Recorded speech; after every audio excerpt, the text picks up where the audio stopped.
Hi guys, what you're about to hear is an excerpt from the upcoming Top 10 YouTube Controversies of 2017. Originally I wasn't planning on doing this. The script had been completed. It has been completed since late July, but then this new development occurred and I just had to talk about it because it's an important issue I feel very strongly about.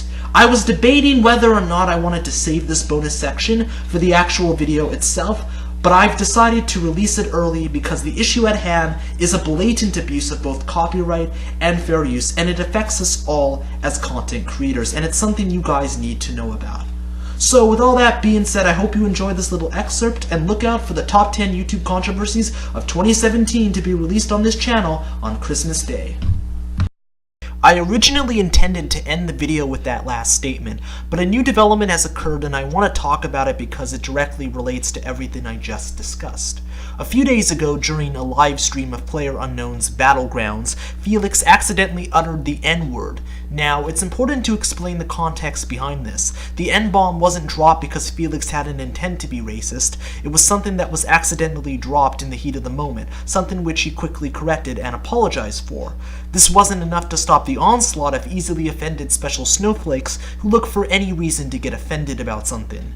Game developer Campo Santo, best known for the game Firewatch, have publicly announced their intention to file a false DMCA claim against PewDiePie for his Firewatch videos, as well as any other titles they develop in the future. Now, you guys know I have an utter disdain for anyone that files false DMCA claims. I've said it many times before, and I'll reiterate it here. If you file false claims for any reason, I have no respect for you whatsoever. False DMCA claims hurt both YouTube and YouTubers. It ruins careers, puts innocent channels in bad standing, and is overall both slimy and morally bankrupt. Companies and individuals shouldn't be striking down people with false DMCA claims purely because they don't like them. Let's not make any mistake here. This is not being done because of copyright or fair use. It's being done to silence someone who said something they didn't like. And what's even more scummy is the fact that they're actively reaching out to other developers in an attempt to blacklist him from the industry. That's 2017 for you folks. You can go around saying how awful and racist white people are and advocate for their murder, but if you accidentally utter a racial slur, people will attempt to destroy your career over it. This is such a non-controversy that it's almost not worth talking about. But I'm talking about it because I'm an avid defender of copyright, fair use, and freedom of speech. If one thing isn't okay, then everything isn't okay. You can't just pick and choose what you get offended by purely because you don't like what someone said.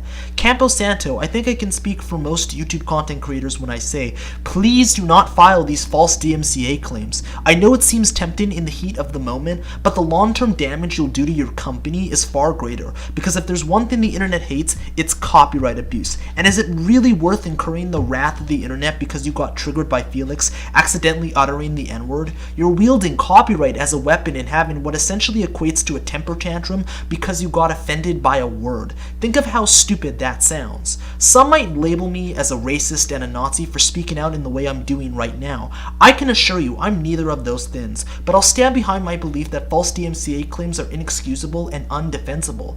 And all you're doing, Campo Santo, is convincing people to not support your future products. And considering how volatile and unpredictable indie game development is, alienating your own audience is the last thing you want to do.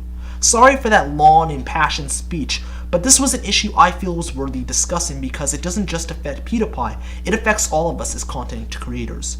To end this bonus section, I'll play a clip of Felix saying the word that should not be named, and you can decide for yourselves whether or not he's actually racist.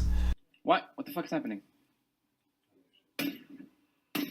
What the hell was that? The potato was fucking insane. I was holding it so fucking straight.